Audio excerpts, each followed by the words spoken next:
जय भीम।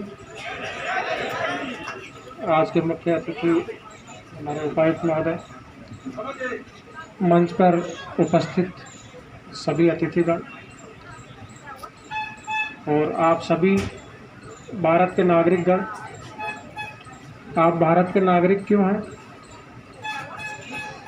क्योंकि भारत एक गणतंत्र है, भारत एक प्रजातंत्र है। और वो प्रजातंत्र क्यों है, कैसे है, उस प्रजातंत्र को बनाने में सभी भारतवासियों का बहुत योगदान है। लेकिन उस योगदान को एक माला के रूप में पिरोने में, उसको एक इंस्टीट्यूशनल फ्रेमवर्क देने में, उसको एक आधारभूत ढांचा प्रदान करने में हमारे बाबा साहब डॉक्टर भीमराव अंबेडकर, उनका अतुलनीय योगदान है। और इसी कारण से हम उनको संविधान का निर्माता कहते हैं। जो संघर्ष उन्होंने अपने जीवन में किया और उस संघर्ष को करने के बाद उन्होंने जो हासिल किया, उनकी महानता ये है कि उस मुकाम को हासिल करने के बाद उन्होंने उसको सिर्फ अपने तक नहीं रखा, उसको एक कानूनी पहनावा दिया, उसको एक कानून का आधारभूत ढांचा दिया, ताकि उन्होंने जो हासिल किया वो हासिल करने के लिए बाकी लोगों को उतने संघर्ष नहीं करने पड़े, वो उनको as a matter of right मिले, ताकि वो अपनी एनर्जी उस संघर्ष में नहीं लगा के नेशन बिल्डिंग में करें, राष्ट्र के निर्माण में अपनी एनर्जी लगाएं। ये एक छोटा मोटा अचीवमेंट नहीं है। जनरली हम लोग ये देखते हैं कि सोसाइटी को कितने लोग वापस देते हैं। जैसे अभी मेरे से पूर्व वक्ता ने कहा कि पे बैक टू द सोसाइटी। आपने शिक्षा ली, आपने हवा पानी ली, आपने अपने लिए जीविका का एक साधन चुना, लेकिन फिर आपने समाज के लिए क्या किया? अगर वो देखना है तो आपको बाबा साहब की जीवनी पढ़नी चाहिए और उनकी जीवनी पर जब आप विचार करेंगे, आप गौर करेंगे, तो आप देखेंगे कि आपका तो संघर्ष कुछ है ही नहीं उनके सामने।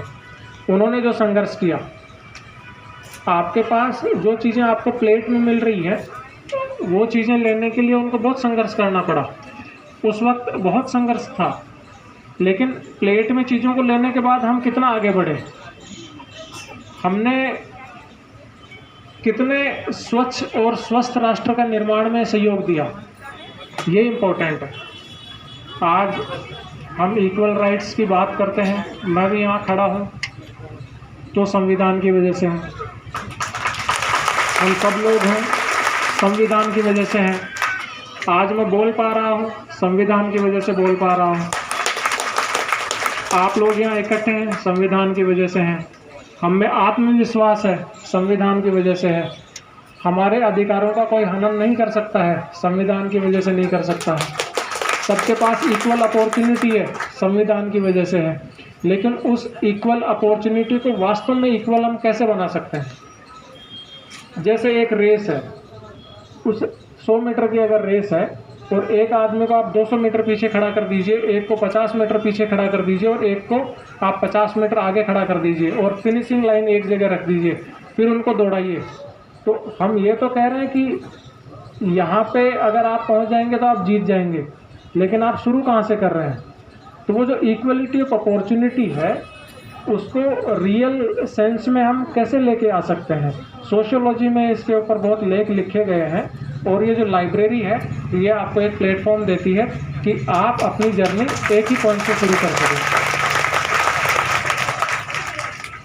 शिक्षा का जो महत्व है उसको कम नहीं आंका जा सकता है।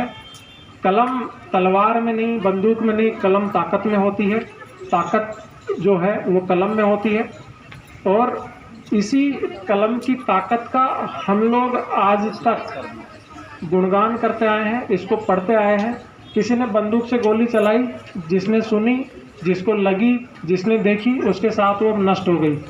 लेकिन जिसने किताब में अपने विचार लिखे, किताब में अपने संघर्ष को लिखा, किताब में जिसने प्रशस्त उन पथों को लिखा, किताब में जिन्होंने उस मुकाम को लिखा कि उसने कैसे हासिल किया और आप वहाँ से कैसे आगे बढ़ सकते हैं, वो एक इम्पोर्टेंट इंस्टीट्यूशनलाइजेशन है जो सिर्फ कलम की दम पे हम कर सकते हैं। और कलम चलाने की ताकत ऐसे नहीं है कि आपने कलम ली और आप चलाने लग गए।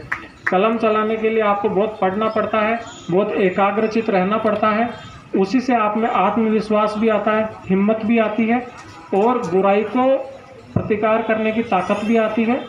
ऐसे बाबा साहब अंबेडकर जी की जयंती पे मैं उनको सादर नमन करता हूं और उनको धन्यवाद देता हूं कि उनकी वजह से आज हम एक स्वतंत्र और एक लीगल फ्रेमवर्क में अपने कारवां को आगे लेके जा रहे हैं। Thank you so much.